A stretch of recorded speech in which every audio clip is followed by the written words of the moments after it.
Bueno, buenas noches. Soy Berenice López Zamora de la Unidad de Medicina Física y Rehabilitación Norte. Soy R1 y el tema que voy a explicar el día de hoy es sobre otros ensayos clínicos. El tema anterior fue ensayos clínicos como tal, entonces ahorita vamos a continuar con otros tipos.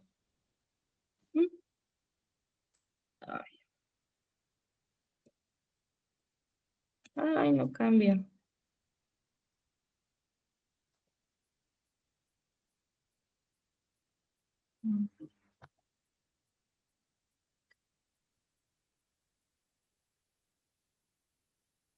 Ay, ¿qué salió? A ver.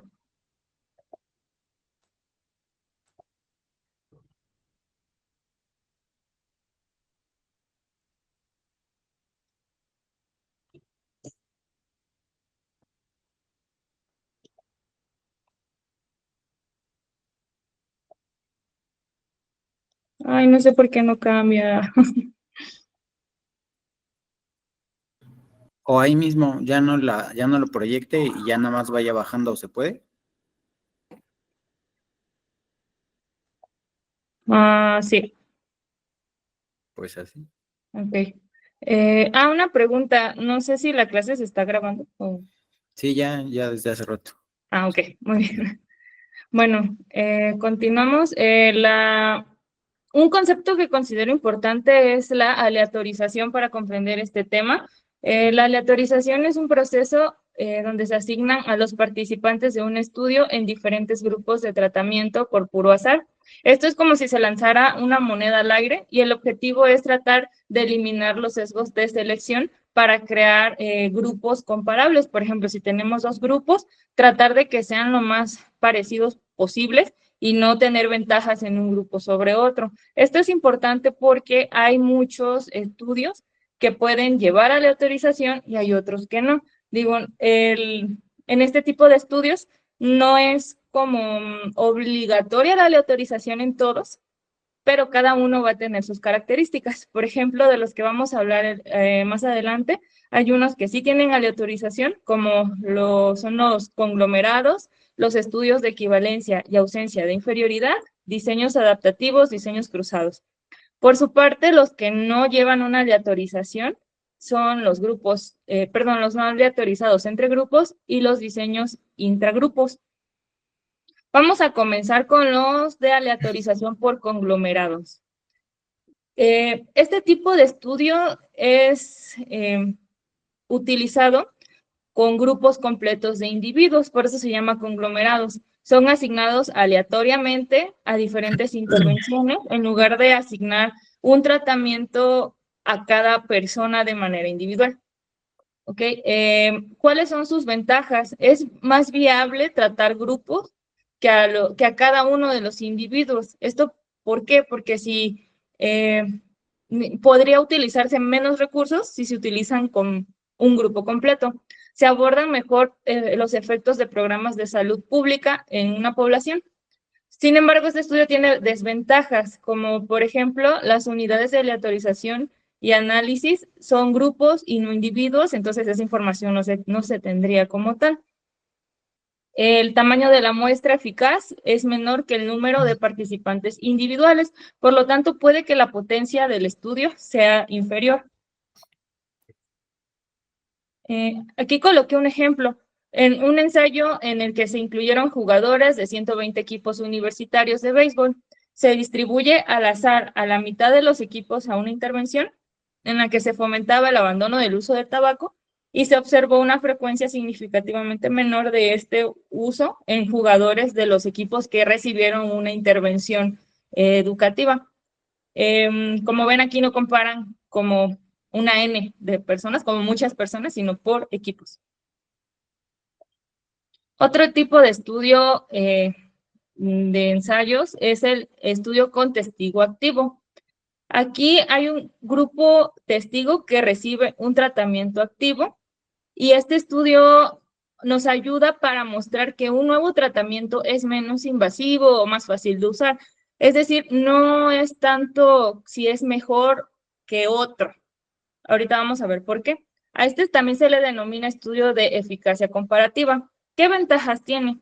Que cuando un tratamiento es eficazmente conocido, también se le puede llamar tratamiento estándar, ¿no? ¿Y qué desventajas tiene? Que cuando las unidades de aleatorización de los individuos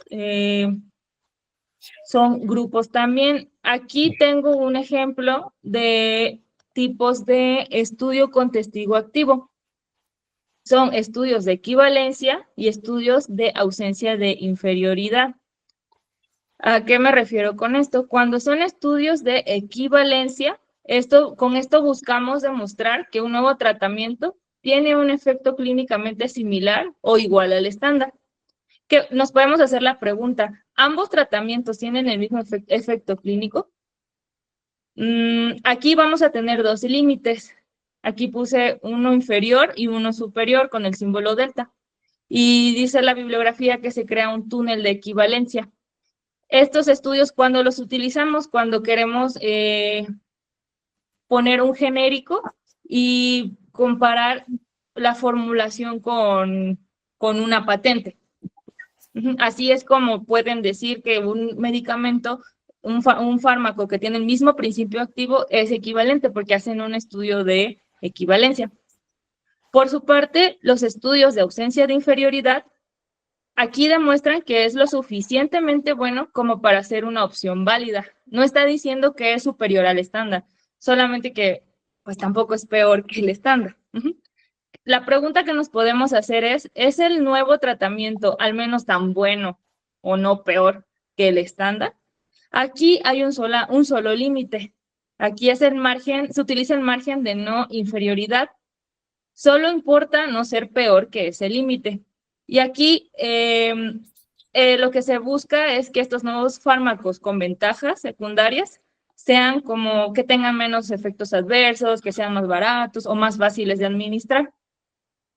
Aquí coloqué un ejemplo de estudio de ausencia de inferioridad. Tenemos un tratamiento estándar, por ejemplo, un antibiótico que se debe tomar por 10 días. Es muy eficaz, pero largo el tratamiento, por ejemplo, y puede que los pacientes no lo completen.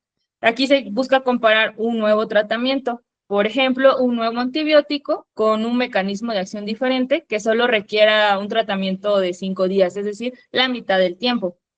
Aquí con este estudio no buscamos que este sea mejor en cuanto a curar la infección, sino que la ventaja podría ser que el tratamiento es mucho más corto y cómodo para los pacientes, aumenta la probabilidad que los pacientes lo completen. Y el objetivo es demostrar que no es peor que el estándar. ¿Ok? Y aquí se define el margen que ya les comenté, por ejemplo, que tengan no más de un 4% inferior al tratamiento estándar, se consideraría un éxito. Por su parte, puse un ejemplo de un estudio de equivalencia. La aspirina, que es de Bayer, supongamos que ya la patente expiró y el tratamiento genérico, pues es el ácido acetilsalicílico en la misma dosis.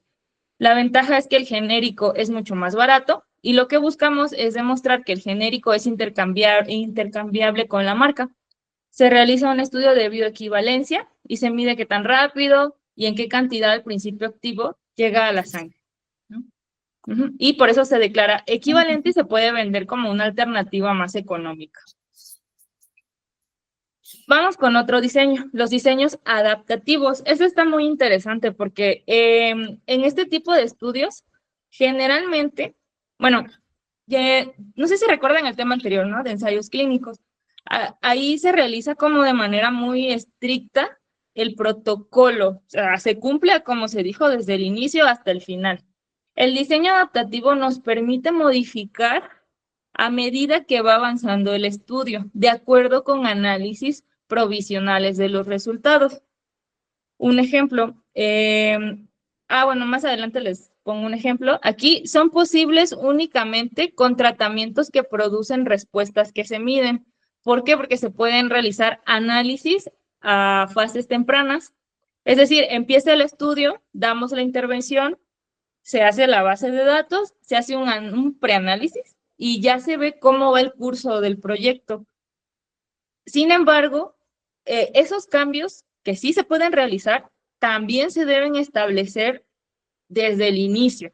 Es decir, esos posibles cambios se ponen en el protocolo y son sometidos a la supervisión o el análisis de un comité de investigación.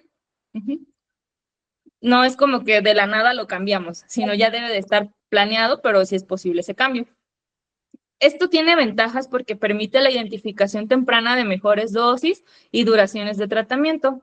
Garantiza que una proporción elevada de los participantes reciban el tratamiento óptimo. Sin embargo, también tiene desventajas, como que son complejos de analizar y de realizar.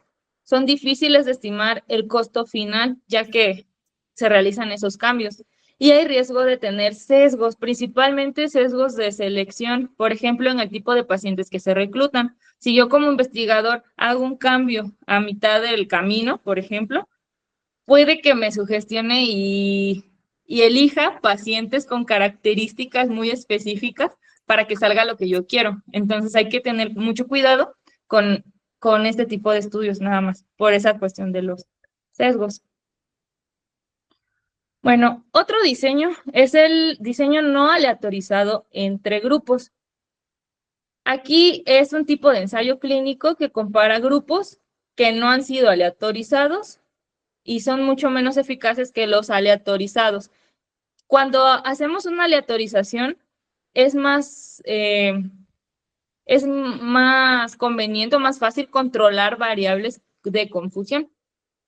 Por ejemplo, los grupos pueden formarse según la decisión del paciente. Elegir una cirugía en lugar de un medicamento. También dependen de la práctica del médico o características, como por ejemplo si son fumadores o no. Un ejemplo de este tipo de diseño son los cuasi experimentales, donde aquí se aplica una intervención así como en el ensayo clínico clásico, pero la diferencia es que aquí no se hace una aleatorización de participantes. Por ejemplo, se implementa un nuevo programa educativo en una escuela y se comparan los resultados con los de otra escuela que no lo tiene. Pero estamos de acuerdo que aquí la elección de escuelas no fue al azar, ya estaba establecido que íbamos a hacer el estudio en esa escuela. ¿Qué ventajas tiene?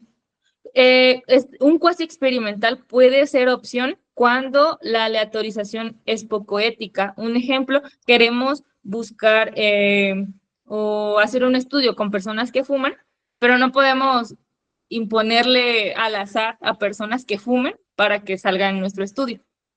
O también si queremos comparar un desastre natural en dos ciudades o si es impráctica, como evaluar una política de salud a nivel nacional. La ventaja también es que reflejan el mundo real. Los resultados mayormente tienen una mayor validez externa, ya que se utilizan pues, los pacientes con las condiciones a cómo están. Tienen menor costo y suelen ser de menor tiempo. Tiene desventajas como alto riesgo de sesgos, ya que pueden ser muy diferentes desde el inicio, ya que no se aleatorizó. Entonces podemos caer en el sesgo de que en un grupo tengamos una característica evidente, por ejemplo, que pesen más, y en el otro grupo que pesen menos. Y tal vez esa variable es importante porque queremos evaluar, no sé, resistencia a la insulina. Entonces ahí ya habría pues un sesgo muy importante. Tienen evidencia científica más débil y se requieren métodos estadísticos más avanzados para intentar controlar esas diferencias que tienen inicialmente los grupos. Otro diseño es el diseño intragrupo e intergrupo. Aquí coloqué una tabla para poderlos comparar. Un diseño intragrupo es un único grupo nada más de participantes que pasa por todas las condiciones del estudio, a diferencia de un intergrupo donde se comparan dos o más grupos, pero son independientes entre sí. En el intragrupo o de medidas repetidas, los participantes van a recibir los tratamientos y se puede aleatorizar. Se compara cada participante consigo mismo bajo diferentes condiciones, a diferencia del intergrupo, donde se comparan un grupo con otro y cada grupo es asignado a un solo, perdón, cada persona es asignada a un solo grupo y recibe un solo tratamiento. Este puede requerir más participantes. En el caso de los intragrupos, se puede tener un control de las variables individuales, como genética o personalidad, ya que cada sujeto es el propio control, a diferencia del intergrupo, donde sí depende de la aleatorización para crear grupos equivalentes y controlar las variables. Lo que les comentaba de que sí es fácil caer en eso de tener una característica muy importante en un solo grupo que en el otro, y entonces ya no es comparable.